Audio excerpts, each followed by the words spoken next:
Have you ever lost your motivation to study English, to learn English? You know what I'm talking about when you're just unable to push yourself to study. Not only you have big goals for English, you want to speak English fluently. You want to sound like a native speaker. You want to speak English powerfully. Maybe you want to have a great score on the TOEFL exams. You have big goals for English. But sometimes that you get up and you think, I need to study English today. And when it's time to do it, you just lose all your motivation. You just don't want to do it. You don't want to read. You don't want to study. You don't want to listen. No motivation at all. What's worse is sometimes this lack of motivation can continue for many, many days or even weeks. Or if it's really bad, for months or longer.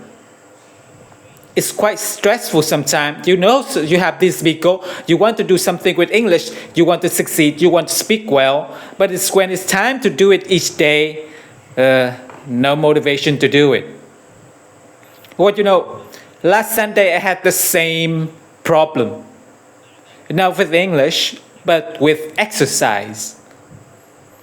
In fact, I've had a problem with motivation and exercise for several months now. It's gotten worse and worse and worse, and Sunday was terrible. So I got up in the morning and I had said to myself, it's time to exercise. Sorry. Got myself a drink of water. I went over and got down onto the floor. I got to do some push-up. Stuck with push-up. I got on the floor on my knees, ready to start doing push-up. And right at that moment, right as time to start doing the push-up, it felt like all my energy just disappeared. Gone. I felt like suddenly I'm really, really weak. I feel so weak. My arms felt weak, my body felt weak, no physical energy. And then mentally, I have no motivation at all to do exercise. What happened? Now I woke up, I had enough sleep the night before. There's no reason I should be tired. I just got up, was well rested, and yet no motivation to do push-up. So I felt, okay, I'm gonna think about my big goals, some big goals. I have November, I want to do a big long hike in Himalayan mountain.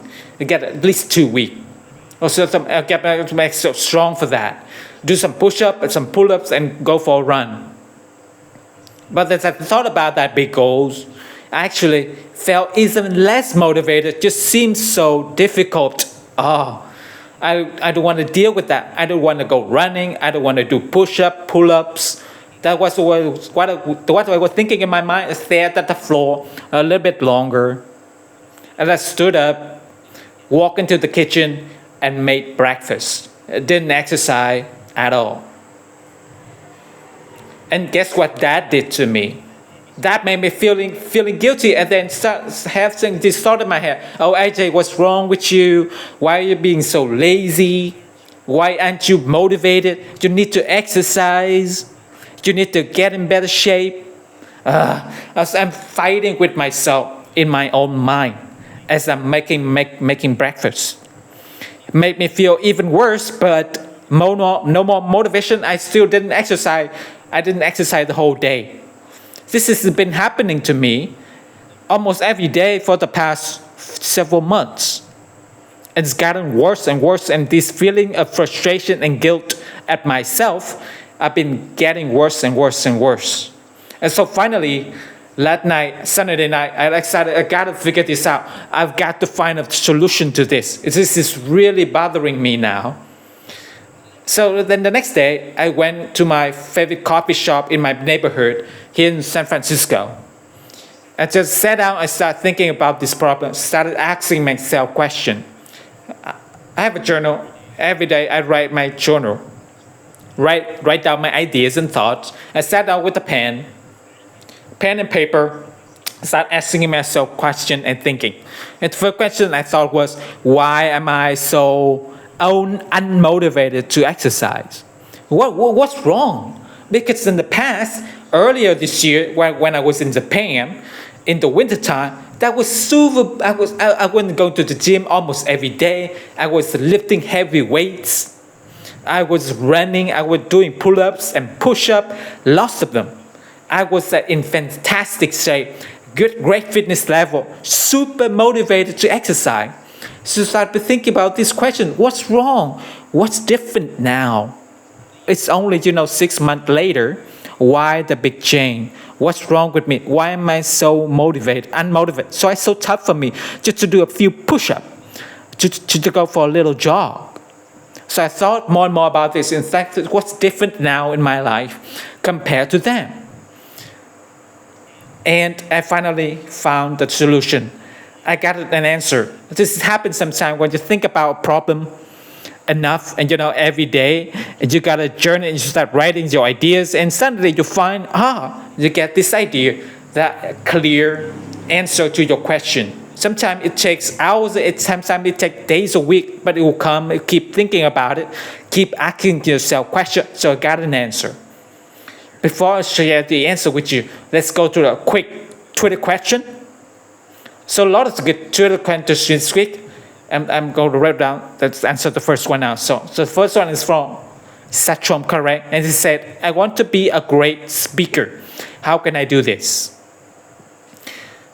Now, I'm assuming that he's asking about being a public speaker, and how can I be a great public speaker, get reputation to group of people and be great at it. Just great public speaker. We know they make lots of money. They're very, very influential. They can be great leader and very successful people. So that skill of being a great public speaker is very useful in life, in your career.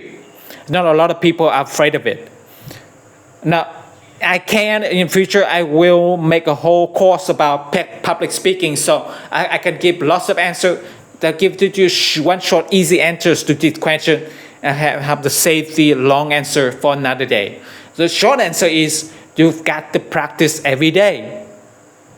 One thing I've noticed with people and public speaking is that people avoid it because it makes them feel afraid and nervous. And then understand that it's natural.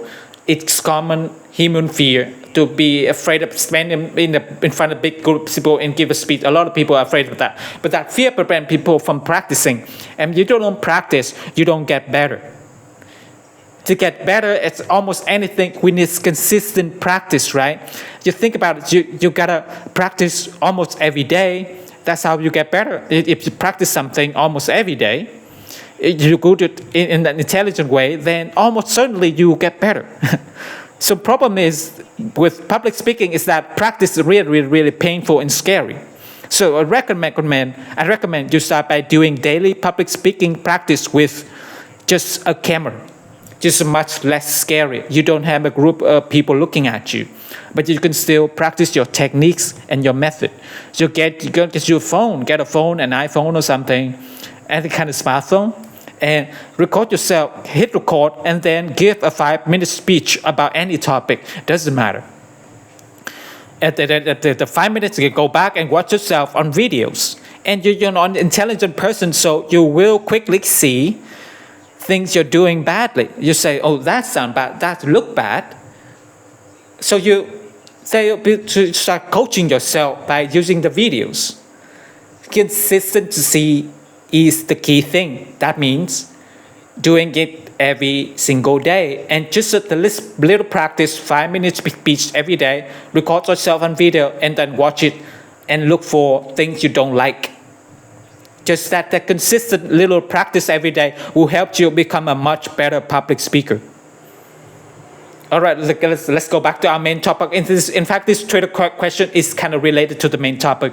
I'm sitting in the coffee shop thinking, okay, what's different? The first thing I realized was that when I was in Japan, I wasn't really very busy doing much. I wasn't really doing much work for advanced English, for business. I didn't have a lot happening in my life. And so I had a lot of time, and more importantly, a lot of energy to focus on exercise. I could just use my willpower to to discipline myself and make myself exercise every day. And what I realized is that, and I think most people have a limited amount of willpower. So in English, when we say willpower, we're talking about the energy, the mental energy we use to discipline ourselves, to push ourselves to do something difficult or unpleasant. So for example, to watch a television show requires no willpower. If you like the show, it's easy. You don't need to force yourself to do it. It's not difficult. It's not unpleasant. So to turn on the TV and watch it, no willpower necessary. However, to study something does require some willpower. Even using the effortless English system and you listen to interesting things, you must concentrate. You need to concentrate. And concentration requires some mental energy. It requires willpower. Then do something that's very, very unpleasant, something you hate. It's also very, very difficult. That requires a lot of willpower. You can think almost like a lot of battery in your mind, willpower battery, and each of them have a limited amount each day to use.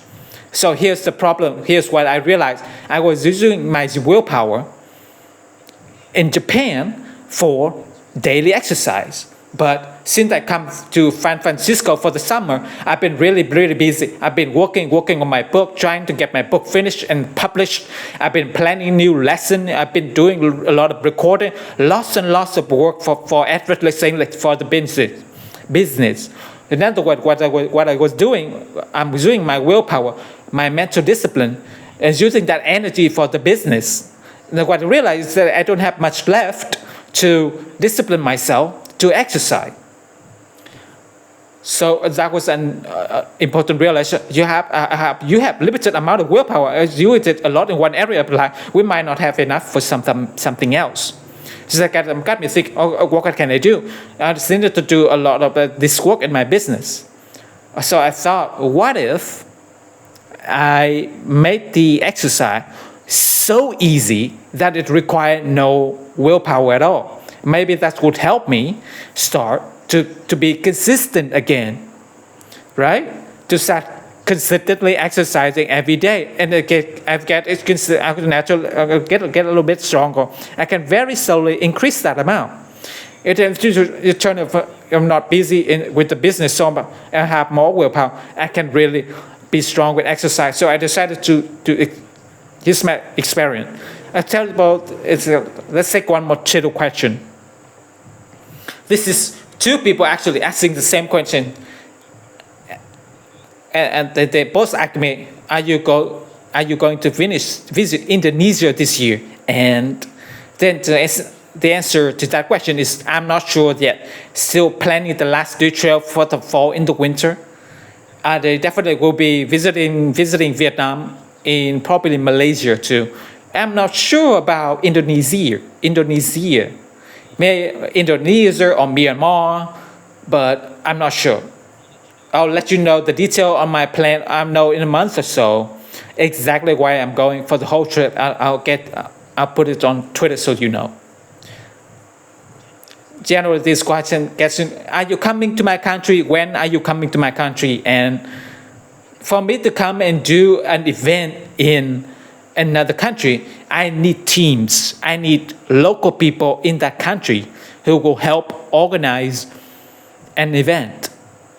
At least people, professional event organizers, that company do this. I need to have a good contact, a good event organizing company in a country, in a city, for me to do an event, because I can't do it by myself. Doing a big event, big speech or big seminar for a lot of people, it requires a team. You need a team of people to get registration, to find the room, to set up the room, to get the sound system, the lighting system. It requires a team. See, I don't come to your country not because I don't like your country, simply because I don't have a good event organizer in your city yet. Maybe that will change in the future. All right, let's go back to our consistency. So my experiment, I decided Just instead of focusing on my big goals and the big challenges and all these things I want to do with my body and my fitness, instead I'm going to do the opposite. I'm going to make some super easy daily goal, something I can do with almost no willpower at all, and see what happens. So I chose 3 goals. Number 1, walking, not running, not sprinting, just walking. And I decided for me, 3 miles a day is very easy. In fact, just in my normal day, going shopping and walking around, I usually at least walk a mile and a half. That was with no effort. And usually because I like walking, I like to walk with my wife or to go for a little walk and chat with each other, which usually 2.5 and 3 miles a day anyway. So I decided 3 miles a day requires almost no willpower. That's my daily goal. I decided I'm going to measure. I got this little thing called a pedometer. Pedestrian walking. Pedometer measures your walking. Where it does, each time you step, it measures the steps. So you enter into a little machine, how long is your step average, and then it's where this thing called, put it on my belt as I walk around, and it measures at the end of the day how far I walk each day. And so I can check during the day and make sure that by the end of the day, I always get at least 3 miles. So I start doing on Monday. Just a little easy goal is very easy for me. And the little measurement device has helped me to go walking every single day. I've done it every day this week so far. And just to be sure, I'm measuring and I'm tracking it. So for me, I just write it in my journal and write the date and write how many miles I walk. So the 2 main points here. Number 1 is consistency, something that you're doing every single day. Number 2, that is super easy. And I guess the third point is that you're measuring it, something measurable. These are the 2 goals I decided on were push-up. Instead of trying to make myself do a lot of push-up, it took to make myself really strong. And like I said, back in January, doing 100 push-ups a day, I decided to make it super easy. So my goal was 15 push-ups a day, which is super easy. I can do that in about 30 seconds or less. Since I chose that super easy goal, I've done 15 push-ups every single day this week so far. And for pull-up, I chose an easy goal, which for me is 7 pull-ups per day. What was great is that I've done it's every single day. I'm tracking and writing it down, and I'm building the consistency, right? I'm not doing anything very difficult that requires almost no willpower at all. And because of that, I'm actually doing it. And the cool is just by doing this, just by being consistent each day, I'm starting to rebuild the habit. And as I do that, the motivation is written. I feel myself get a little more motivated to exercise again. A cool little trick for when you're not motivated. Now, how can you use assist yourself with the English learning? We'll talk about that in a second. First of all, our next Twitter question from Dodo. He asked, what book do you recommend for English teacher? I've got a few English teachers who follow me on Twitter, and sometimes they ask me for advice, how can they teach you English better? What book do you recommend? Things like that. The main book I would recommend is Blaine Ray. His last name is R.A. Way. And the book is Fluency Through TPR Storytelling. Fluency Through TPR Storytelling, you can get it on Blaine Ray website or on Amazon. That's a great book for English teacher, any language teacher in fact, not only English. And it's a book teaches you the storytelling techniques for teaching language. So it's an excellent book. It's always the main book I recommend for any language teaching. Let's see TPR, Fluency to TPRS spelling. Let's get back to our topic. What can you do when you're not motivated? When you sit down to study English and you feel all the motivation just leave you, suddenly you feel weak and tired, and what you do, you turn on the TV to call your friend, listen to some music, anything except English, right? For those moments, you can't push yourself. That's a sign that you're using your willpower for something else, right? Your willpower is low, and so you don't have enough to force yourself to to be concentrated and to do something really difficult. So try what I'm doing now. Instead of trying to make yourself study a lot each day, instead of focusing on your big dreams and goal for speaking a perfect English, instead, just make a super easy daily goal. Then measure it and track it. You could do it super easy. Here's an example. How about you just write down, I will listen to English 10 minutes every day. That is so easy. You don't need to push yourself to do that. No willpower is necessary. The 10 minutes, you can 5 minutes in the morning and 5 minutes at night, and then you're done. It's really easy. So super easy daily goal. And then what? The next thing is track it each day as you listen to English. Just look at the clock when you start, and then look at the clock and you finish. And then make a little note as you do this all through the day. At the end of the day, add it up and write down what total amount of English listening you did each day. That's it. It's really simple. What you find is that as you do this, number one, because it's such an easy goal. If 10 minutes is too much, make it 5 minutes, whatever. Make it 1 minute, because it's so easy. Your brain is just a little kind of psychological trick, a mind trick. Because it's so easy, it requires no willpower. So I got to listen 5 minutes a day.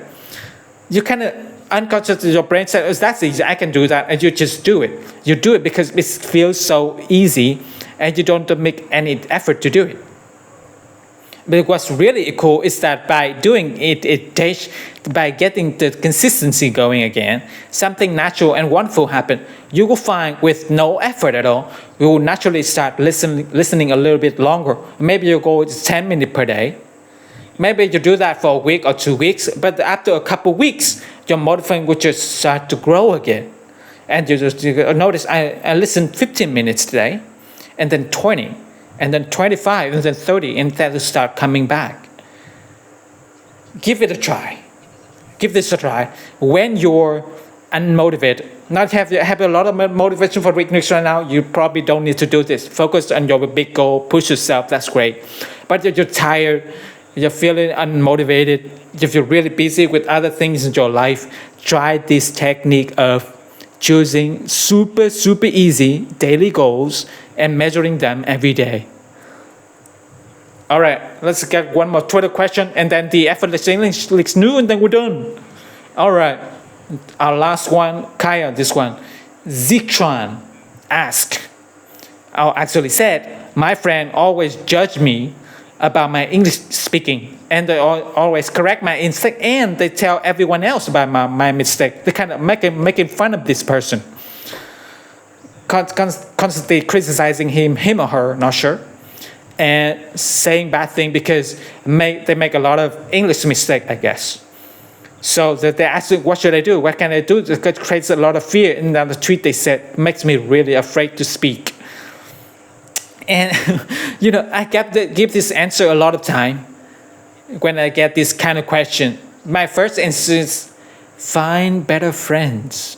Why do you want to be around people who make you feel bad, who criticize you, who make fun of you because you make mistake in English? So what?